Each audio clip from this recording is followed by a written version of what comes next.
And we're going straight to our conversations for today, which will border around crisis and killings in Benue. And joining us via Zoom, we have Very Reverend Father Solomon Ukeyima. He's a clergyman, and he'll be joining us to talk on this conversation. Good morning.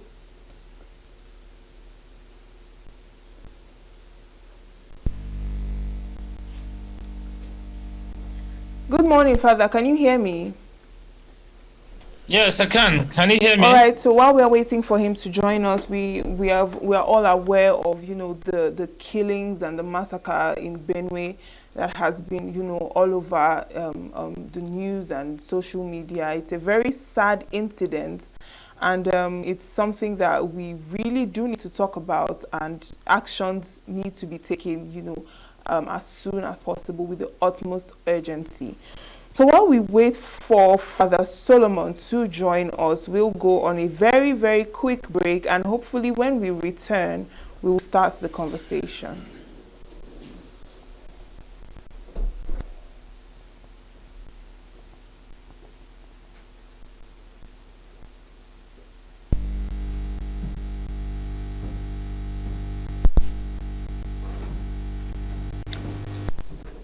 All right, it seems our guest is back. So, Father Solomon, can you hear me? Yes, I can hear you. Okay, good morning Hello. to you. How are you this morning? I'm good, and you? I'm very well, thank you. So, can you tell us exactly what led to this incident in Benue State? Just give us an overview of what exactly happened on that day. Yeah, on that day, the people of Yeruwata, they're very close to Nasarawa State, but of Benue State. The bandits, the terrorists came in the night and massacred them. Some were burnt in their houses, and some who tried to escape were butchered, and some were shot at. Uh, that is what happened.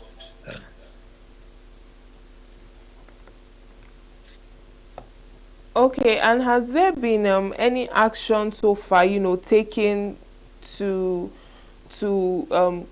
help the situation in that area, or to know what is going on there at all? Yeah, for now we have security agencies in town, and then they've been there. We've seen pictures of them visiting the place, and then all things being equal, the president will be in Benue tomorrow, all for the massacre that took place. Um, so far, so good. That is what I will have. And we're waiting for the president to come, and then we'll hear what he has to say and what he's going to do so that we do not have a repeat of that. But the people that are coming to do this, the intention is just to invade and then take the land. And that is what they have done. And this has been for years. Like you will see in Benue State now, we have so many IDP camps. They cannot go back to their ancestral homes because as they come, they kill. As they massacre the way they've done, people run and then they bring in their heads and then bring in the people, and they are so well armed that you dare not go close even to your farmlands, even to where you buried your parents. And so we are waiting and to hear from the president what he has for us. All our prayers that let normalcy return so that we'll go back to our ancestral homes. We'll go back to our farms. We are not supposed to be ranched like cows. We are supposed to be farming freely on our lands. But what we have now, where the human beings are ranched in IDP camps, while the headers and the heads are grazing openly on our lands. All right, but this is not the first time something like this has happened in Benue State. So how do you think, or why do you think that the government has, not been able to, stop these consistent killings? Would you say it's an issue of incompetence or complacency or something else? Yeah, I think both. And I think because Nigeria it's not what it's supposed to be. I always say that for now, we appear to be a joke, unless until we say yes, we should be what we're supposed to be. Because, like you said, it's been for over decades and decades. Because I, as a person, as a reverend father, I worked in Guma, where that thing happened, and working in Guma, I was displaced 3 times. 3 times. 3 time IDP. And in this displacement, I had some of my voluntary church leaders butchered, some of the CW women butchered, some caskets butchered. And then he comes and comes, and then and sometimes the thing that you get some of us more surprised is sometimes they appear to be the presence of the security agencies, but then these people are like sacred cows that cannot be touched. All right, and what exactly is the current state of these IDP camps? These displaced persons, are they provided with basic necessities to survive by, considering that they have been displaced from their homes and their families and things like that? Yeah, that you can just imagine the answer and you know the answer. Even Nigerians who are in their homes are having it very rough and tough because of what our country has turned into. And then those who have been displaced from their homes, they are staying in tents that are not good even for human beings. And then how can people like that access the food and medication and the clothing that they should have? The shelter is not good, the food is not good, the clothing are not there, and then all of that.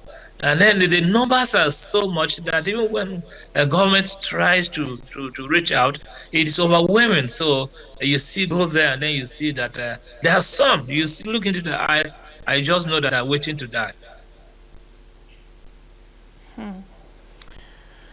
Okay, and what would you say is the main cause of these constant attacks in the state? Would you say it's ethnic or religious, or it's kind of a struggle for farmlands and things like that? Yeah, it's both ethnic, it's both religious, it's both economic. Because these people, all they want is to expand and then take the land. And for us, it's unfortunate. They want to turn our blessings into a curse.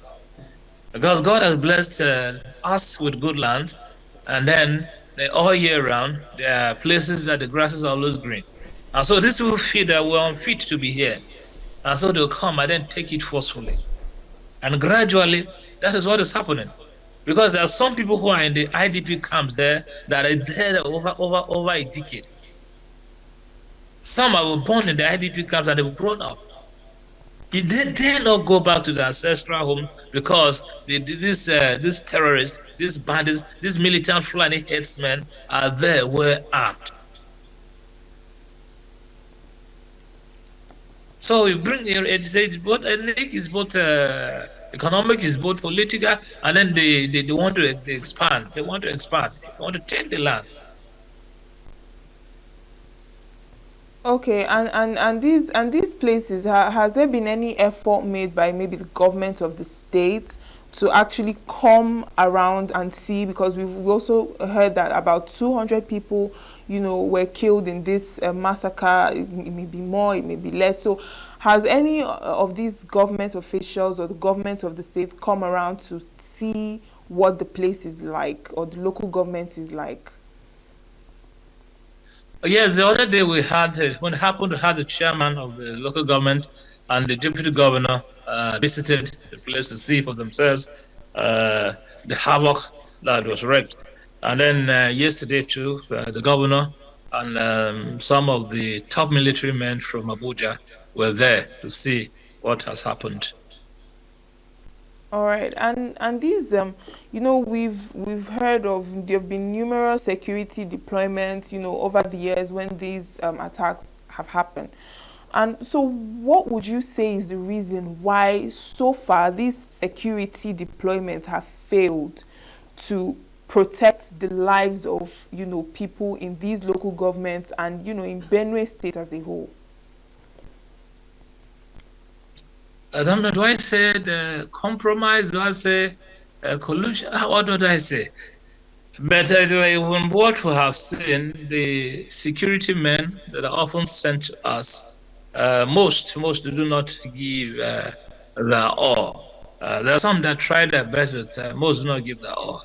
Because oftentimes cries are made, calls are made, and then very few listen to the cries and attend to promptly what they should do. But then when the killings are done, they help in gathering the corpses. And so I think if the military or whichever security agencies get more serious, and then we'll have peace. But for now, I want to say that they're not giving their best. Okay, and these herders or these people who attack the area now, would you say it's the arms they use to perpetuate these acts of killings and murder?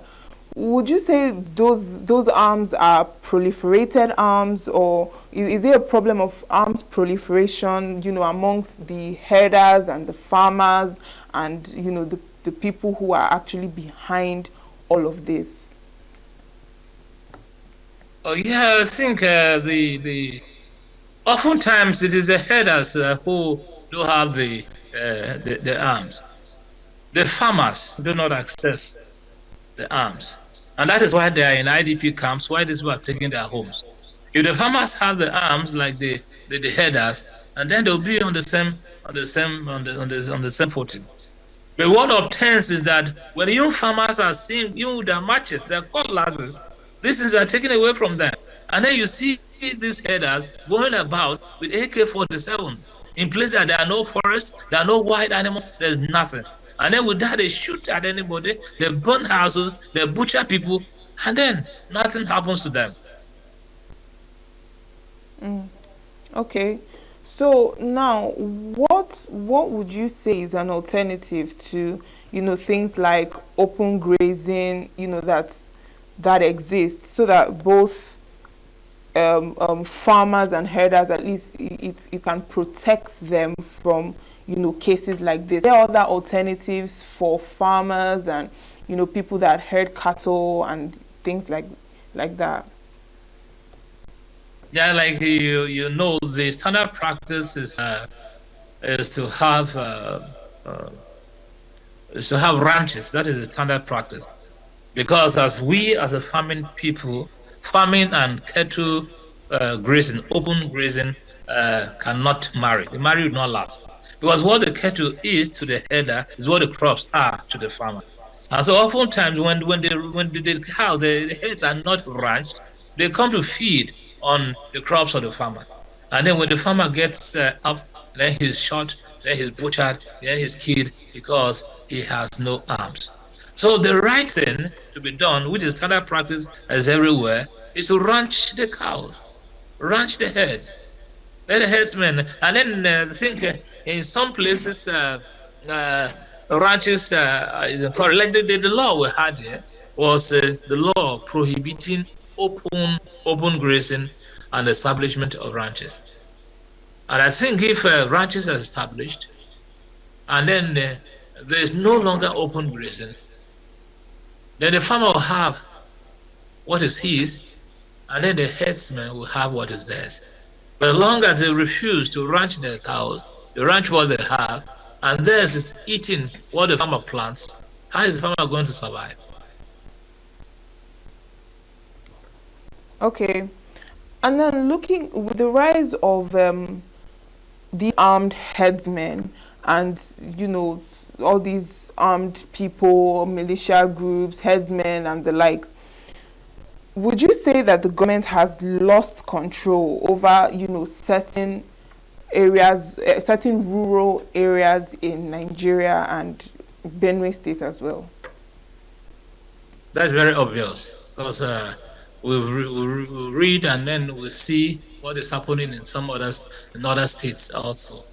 And then for us here, it's no news because most of some of our places have been taken by this militant Fulani headsmen, and that is the reason why in Benue we have close to 20 IDP camps, and they are in their hundreds.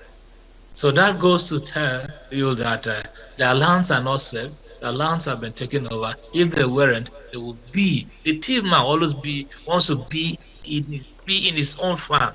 The thief man wants to eat from his sweat. The thief man does not want to be kept in one place and then people are coming in every now and then to sympathize and offer relief materials. That is not the thief man. So if the team man is compared to stay in one place, you can find one place called IDP camps, they know that his land is taken over by those who are well armed. And what is your take on about Benue indigenes who blame government for their inaction to these issues? Yeah, the primary role of government is to defend and protect lives and properties. So if government fails, if that is not done, then government has failed. So the individuals who are there that saying that are right. The government, the government should. We've had cases in the past that even our government will go outside this country to bring normalcy and peace to other countries. Why is it different? Why is it tough for them to do that in their own country? Yes, and also some people are of the opinion that certain environmental factors are also part or key drivers of these incidents, because we have herder migrations coming into the state, and then we find issues of conflicts like this where we have massacres and the likes. So would you say that environmental factors are part of the reason why these incidents are occurring? Environmental factors. Sometimes I'm slow to believe that. And then because you're coming somewhere, you're beaten by the rain, and then you see somebody's house, you break into the house, kill the person, butcher his children, and then you take the house because the rain, you're beaten by the rain. That's not how things are done.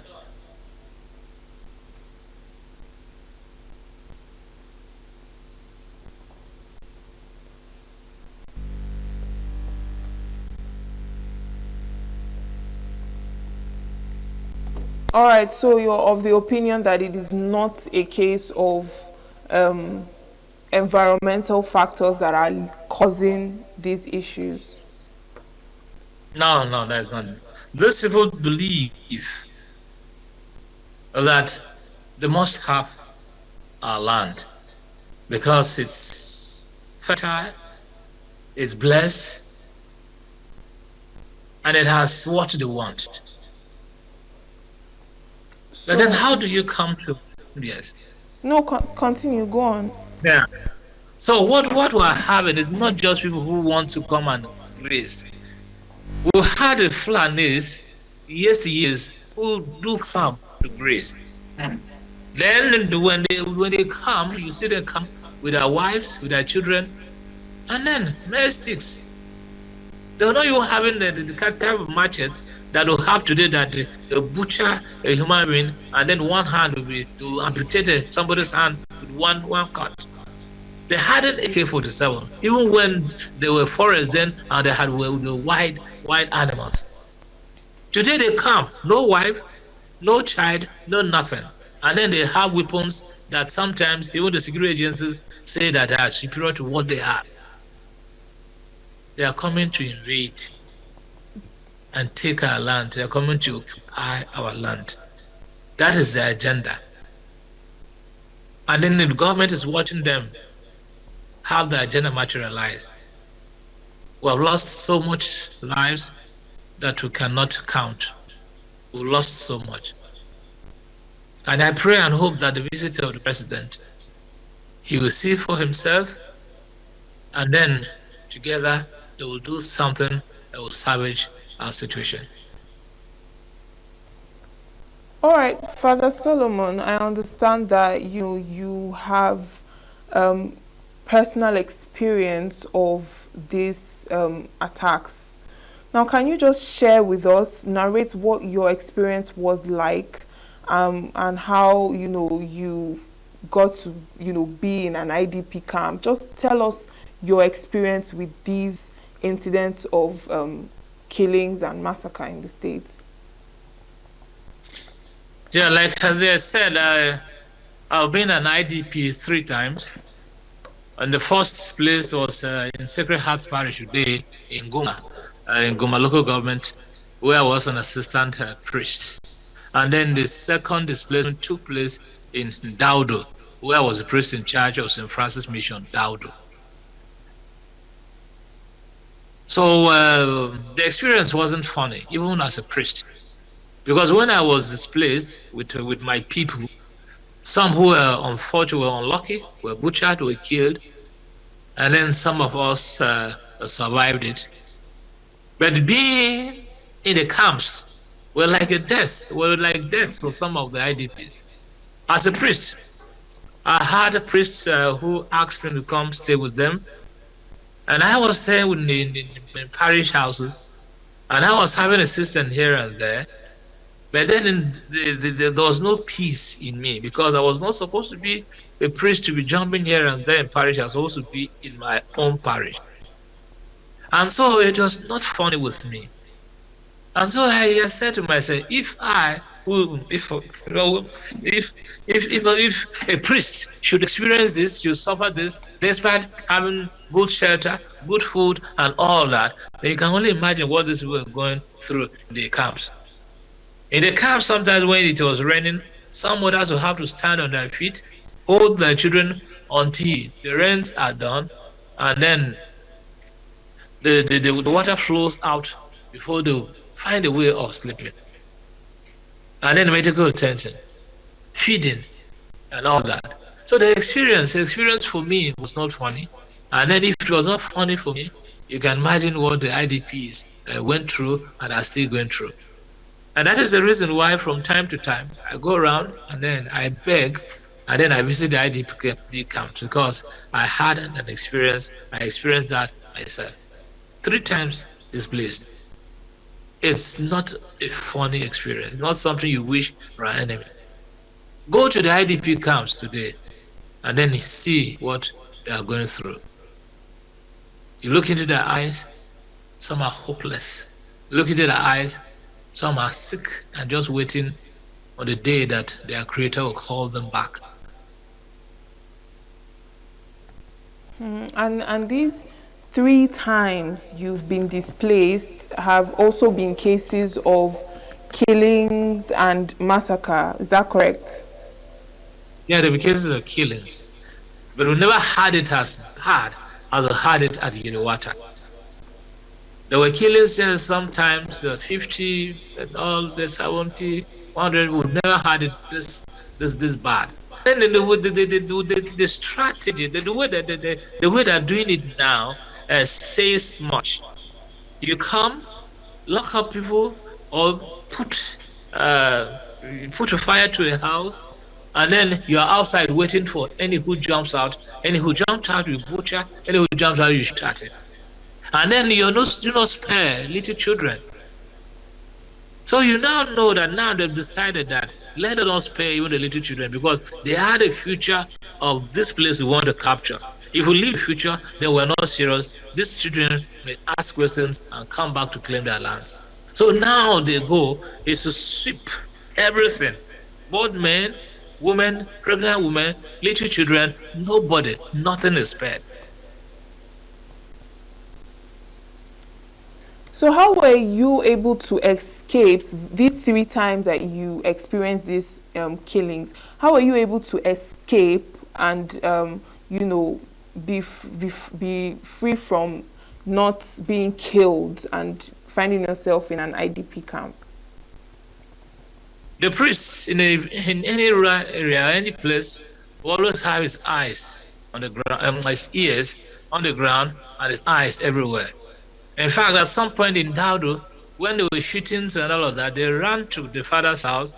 And when I was insisting to get to wait and see, they begged me literally that Father, leave. If these people come, you've been talking for us. If this will come, they'll first come for you because they know that if they bring you down, it will be a big catch for them. And so that is how sometimes we'll survive it. Because when they are shooting and they're approaching, and then you fast about it, you find a way of running out of the place.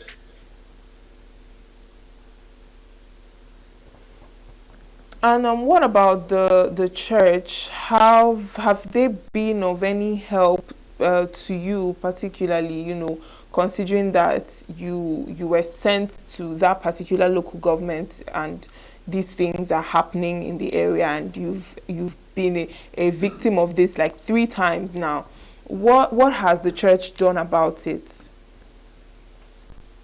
I'm part of the church, and we are all members of the church. And then from time to time, the bishop permitted me. I went from church to church, sharing the plight of the IDPs and asking for help. And the people were generous. The people were generous, and they will have the church has the justice and peace commission that visits from time to time, attends to the needs of the IDPs, and try to share the plight so that the world knows that this is what we are going through. So the church has been so helpful in wiping the tears of the eyes of the IDPs. Yes, and as a priest, you're like a shepherd of the people who are part of your church and even the community as a whole. Have you ever had a feeling or felt that you have not done as much as you should have because of the circumstances in the area where you are? I've never felt that I've done enough. I've been putting stuff together from friends to visit one IDP camp called Ukeyima, an outstation of St. Francis Catholic Church, where I worked. I was putting stuff together, friends were gathering stuff for me, and then what happened. So now I want to suspend that plan and then see by next week, all things being equal, I'll go to where they are at the international market in Makodi and then see that I share the little that I've gathered with them, because the humanitarian challenge there is something else. Some is something else. So you can never do enough, because what we have seems to overwhelm the government, and then these men of goodwill that sometimes give a push, and we're able to give them hope and let them know that people are somewhere wishing them well, and then want to put smiles on them. That gives them what gives them hope. So, but I've never felt that I've done enough. All right, and what about NGOs and support groups? Now, have any of them been a part to help out, particularly with the IDPs, and just to help out with providing them with, things that they require and things that they need? Yeah, there are some NGOs, that often go there to give them the assistance they need. But sometimes when you look at the numbers of the NGOs that go there and the numbers of the NGOs that are supposed to be here or said there are NGOs there, then you're scandalized, because like some what they're out for is not what is there in the IDP camps. But there are some NGOs that, truth be told, have been so helpful to the IDPs.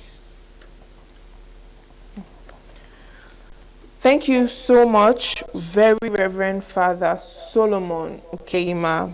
Thank you so much, and we hope and pray that incidents like this, don't occur again. Thank you. Amen. Amen and amen. Thank you, Signature TV.